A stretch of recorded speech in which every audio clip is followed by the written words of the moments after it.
একদিন আমাদের সকলকেই মৃত্যুবরণ করতে হবে, কথা বলেন ঠিক কিনা? সবাই আমরা মৃত্যুবরণ করি এবং আমরা সবাই যখন মৃত্যুবরণ করব বারজাখ জীবনে চলে যাব। এই পৃথিবী যখন একেবারে শেষ সময়ে উপনীত হবে, আল্লাহর নবী মুহাম্মদ সাল্লাল্লাহু আলাইহি সাল্লাম বলেন, সেই সময় আল্লাহ রাব্বুল আলামিন ইসরাফিল আলাইহিস সালাতু ওয়াস সালামকে বলবেন, ও ইসরাফিল, তোমার হাতে যে সিংহা দিয়েছি, বাঁশি দিয়েছি, বাঁশিতে তুমি ফুৎকার দাও। বলেন তো, বাঁশিতে ফুৎকার দিলে কি হবে? বলেন না, কি হবে? কিয়ামত হবে না?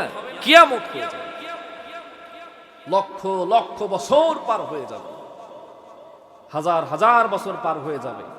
আল্লাহ রাব্বুল আলামিন যখন আবার সেই মানুষগুলোকে কবর থেকে উঠানোর নিয়াত করবেন, ইচ্ছা করবেন, আল্লাহ রাব্বুল আলামিন আবার ইসরাফিল আলাইহিস সালাতু ওয়াস সালামকে বলবেন, ইসরাফিল, আর করো না দেরি, শুরু করে দাও তাড়াতাড়ি। এবার তোমার দায়িত্ব হলো সিংহায় দ্বিতীয় নাম্বার ফুৎকার দেওয়া। দ্বিতীয় নাম্বার ফুৎকার যখন ইসরাফিল আলাইহিস সালাতু ওয়াস সালাম সিংহার মধ্যে দিয়ে দিবে, মানুষগুলো সব কবর থেকে পিঁপড়ার দলের মতো উঠতে উঠতে সবাই হাসরের ময়দানের দিকে দৌড় দিবে। জোরে বলি আল্লাহু আকবার, আর জোরে বলি আল্লাহু আকবার। মুসলমান ভাইরা আমার, ভালো করে কানটা লাগান। আল্লাহ রাব্বুল আলামিন যখন সব মানুষদের মানুষগুলোকে কবর থেকে উঠাতে চাইবেন, ইসরাফিল আলাইহিস সালাতু ওয়াস সালামকে ডাক দিবেন, আর ডাক দিয়ে বলবেন, ইসরাফিল, আর করো না দেরি, তোমার হাতের সিংহায় ফুৎকার দিয়ে দাও তাড়াতাড়ি। ইসরাফিল আলাইহিস সালাতু ওয়াস সালাম যখন সিংহায় দ্বিতীয় নাম্বার ফুৎকার দিয়ে দেবে, সমস্ত মানুষগুলো কবর থেকে উঠতে উঠতে হাসরের ময়দানের দিকে দৌড় দিবে। বলেন মারহাবা। সবাই তখন ডাক দিয়ে বলবে, ক্বালু ইয়া ওয়াইলানা মান বা'আসানা মিন মারকাদিনা হাযা ওয়া'দার রাহমান ওয়া সাদাকাল মুরসালুন। জোরে বলেন না আল্লাহু আকবার।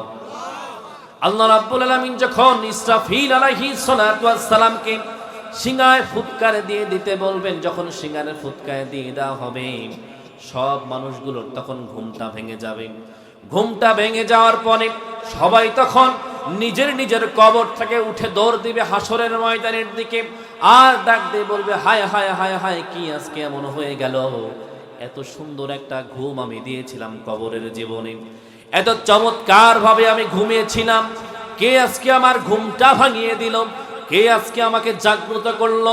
আল্লাহ রাব্বুল আলামিন সঙ্গে সঙ্গে গায়েবী আওয়াজ করে বলবেন, হাযা ওয়া'দার রাহমান ওয়া সাদাকাল মুরসালুন। আল্লাহ রাব্বুল আলামিন গায়েবী আওয়াজ করে বলবে, ও বান্দা, এটা হলো তোমার রবের, এটা হলো তোমার মালিকের ওয়াদা। এবং নবীগণ যেটা বলেছিল যে হাসরের ময়দানে তোমাদেরকে হাজির হতে হবে, আজকে হলো সেই দিন। জোরে বলি আল্লাহু আকবার।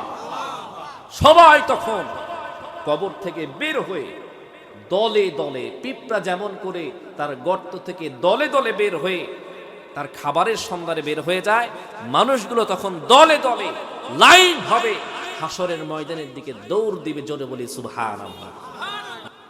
মানুষগুলো তখন সেইভাবে কবরস্থান থেকে যার যেখানে দাফন হয়েছে, যে যেভাবে মারা গেছে, ওই অবস্থাতেই তারা সবাই হাসরের ময়দানে রওনা দিয়ে দিবে। আমার নবীজি মুহাম্মদ সাল্লাল্লাহু আলাইহি ওয়াসাল্লাম বলেন, ওয়াইশা, জানো নাকি হাসরের ময়দান কেমন হবে? আম্মা জান আয়েশা রাদিয়াল্লাহু তাআলা আনহা বলেন, ইয়া রাসূলুল্লাহ, ইয়া হাবিবাল্লাহ, কেমন হবে সেটা আপনি আর আপনার আল্লাহই তো ভালো জানেন। আল্লাহ নবী মুহাম্মদ সাল্লাল্লাহু আলাইহি ওয়াসাল্লাম চমৎকার করে বললেন, আয়েশা শোনো, ভয়ঙ্কর একটা দিন হবে হাসরের ময়দান। এই ময়দানে সব মানুষগুলো থাকবে উলঙ্গ। জোরে বলেন, কি থাকবে? উলঙ্গ থাকবে, পায়ের মধ্যে কোনো স্যান্ডেল থাকবে না। আম্মা জান আয়েশা রাদিয়াল্লাহু তাআলা আনহা চোখের পানি ছেড়ে দিলেন, আর ডাক দিয়ে বললেন, নবী আমার কলিজার টুকরা নবী, শোনেন, সেই হাসরের ময়দানে কি মানুষের কোনো লজ্জা লাগবে না, শরম লাগবে না? একটার বডিতেও তো কোনো কাপড় নেই, সবাই থাকবে উলঙ্গ। আমার নবী মুহাম্মদ সাল্লাল্লাহু আলাইহি ওয়াসাল্লাম বলেন, আয়েশা রে, ভালো করে শুনে নাও, ভালো করে জেনে নাও, ওই কঠিন দিনে যখন মানুষের আধাত উপরে সূর্য থাকবে, আর এই সূর্যটা তার 70টা মুখ দিয়ে মানুষের মাথার উপরে তাপ দিতে থাকবে, মানুষের মগজগুলো টকবক টকবক করে ফুটতে ফুটতে নাকের ছিদ্র দিয়ে কানের ছিদ্র দিয়ে বের হয়ে যাবে। ওই সময় কারো কোনো লজ্জা কাজ করবে না, এমনকি কারো দিকে কারো তাকানোর কোনো সুযোগ থাকবে না। আয়েশা, আমি সেই দিন নবীজি পাপী উম্মতদেরকে নিয়ে বড়ই পেরেশানিতে থাকবো, বলেন সুবহানাল্লাহ। আমি নবী তখন আমার উম্মতদেরকে নিয়ে পেরেশানিতে থাকবো। সে হাসরের ময়দানে আমরা সবাই তখন হাজির হয়ে যাব। হিসাব নিকাশ যখন শুরু হওয়ার প্রাক্কালে আমার আল্লাহ রাব্বুল আলামিন চমৎকার করে তখন বলবেন, ওয়ামতাজুল ইয়াউমা আইয়ুহাল মুজরিমুন।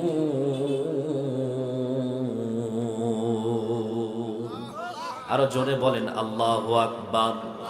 আমার আল্লাহ রাব্বুল আলামিন হাসরের ময়দানে সমবেত লক্ষ লক্ষ কোটি কোটি মিলিয়ন ট্রিলিয়ন বান্দাদেরকে ডাক দিয়ে বলবেন, বান্দারা ভালো করে শোনো, ওয়ামতাজুল ইয়াউমা আইয়ুহাল মুজরিমুন। তোমাদের মধ্যে যেই সমস্ত বান্দাগুলো পাপী আছো, যেই সমস্ত বান্দাগুলো ঈমান আনো নাই, দুনিয়ার জমিনে আমল করো নাই, আজকে তোমাদের সবাই একসাথে থাকতে পারবা না। আমি আল্লাহর নির্দেশ হলো সবাই তোমরা আলাদা আলাদা হয়ে যাও। পাপী বান্দারা তোমরা এক কাতারে চলে যাও, ইমানদার বান্দারা তোমরা আরেক কাতারে চলে যাও। বলেন তো এই অবস্থা হবে কি হবে না? কথা বলেন না, হবে কি হবে না? অবস্থা হয়ে যাবে। আল্লাহ যখন এই নির্দেশ দিয়ে দিবেন, পাপীরা এক দলে চলে যাও, ইমানদাররা তোমরা আরেক দলে চলে যাও। পাপীরা তখন ভয় পেয়ে যাবে, হায় হায়, দুনিয়ার জমিনে কে পাপী, কে ইমানদার, কে বেঈমান, কে নাস্তিক, কে কোন দল করে, সেটার জন্য আমাদেরকে কখনোই আলাদা করা হয় নাই। কিন্তু হাসরের ময়দানে সবাইকে আমার আল্লাহ রাব্বুল আলামিন দুইটা ভাগে ভাগ হওয়ার কথা বললেন। এখন আমি যাই কোন দিকে? পাপীরা সবাই তখন বিপদে, ঠিক কিনা বলেন? সব তখন বিপদে। কোন দিকে যাব? দুনিয়ায় চলাফেরা আমরা করেছি, কে ইমানদার কে বেঈমান এগুলো আমরা বাছাই করি নাই। এমনকি বিধর্মীয় যেই কাপে চা খায়, আমরা মুসলমান গিয়েও সেই কাপেই চা খাই, ঠিক কিনা বলেন? একই কাপে আমরা চা খাই, কোনোদিন বিভাজন করি নাই। কিন্তু হাসরের ময়দানে সেই কঠিন মুসিবতের দিনে আল্লাহ রাব্বুল আলামিন বলবেন, ওয়ামতাজুল ইয়াউমা আইয়ুহাল মুজরিমুন। আজকে একসাথে থাকার কোনো সুযোগ নাই, সব তোমরা আলাদা হয়ে যাও। এই পাপী বান্দাগুলো তখন একটু টেকনিক করবে, বুদ্ধি করবে। এই পাপী বান্দা বান্দিগুলো তখন ইমানদার বান্দা বান্দির লাইনের মধ্যে চলে যাবে। জোরে বলেন নাউজুবিল্লাহ, আর জোরে বলেন নাউজুবিল্লাহ। আল্লাহ রাব্বুল আলামিন তাদের সম্পর্কে বলেন, ইউআরাফুল মুজরিমিনা বিসীমাহুম ফায়ুখাযু বিন নাওয়াসি ওয়াল আকদাম ফাবিআইয়ি আলা'i রাব্বিকুমা তুকাযযিবান। আর জোরে বলেন আল্লাহু আকবার। আমার আল্লাহ রাব্বুল আলামিন বলেন, যখন এই পাপী বান্দা বান্দিগুলো, মিথ্যুক বান্দা বান্দিগুলো, আল্লাহদ্রোহী নবীদ্রোহী বান্দা বান্দিগুলো যখন ইমানদার বান্দা বান্দিদের কাতারে চলে যাবে, আমার আল্লাহ রাব্বুল আলামিন একদল স্পেশাল ফেরেশতাদেরকে সেই কাতারের মধ্যে পাঠিয়ে দিবে। আর ডাক দিয়ে বলবেন, ফেরেশতারা আমার শোনো, আমার যেই বান্দা বান্দির দেখবা চেহারাটা পূর্ণিমার চাঁদের মতো জল জল জল জল করতেছে, আর বুঝতে বাকি রইবে না তারাই হলো ইমানদার পরহেজগার বান্দা। আর যেই বান্দাগুলো চেহারা একেবারে নিকশ কালো, অমাবস্যা রাতের মতো একেবারে ঘুরঘুরে কালো, বুঝে নিবা ওই বান্দা বান্দিগুলোই হলো দুনিয়ার জমিনে অপকর্ম কর্নেওয়ালা বান্দা।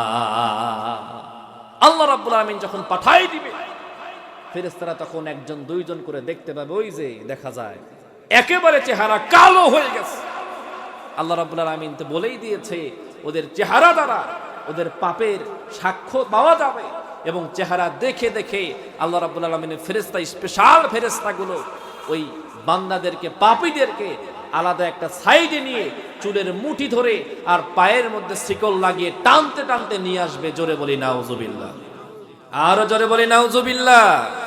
আমার আল্লাহ রাব্বুল আলামিন তারপরে বলেন, খুযূহু ফাকুল্লুহু সুম্মাল জাহিমা সাল্লু ثم في سلسلة ذرعها 70 ذراعا فاسلكوه জোরে বলেন আল্লাহু আকবার।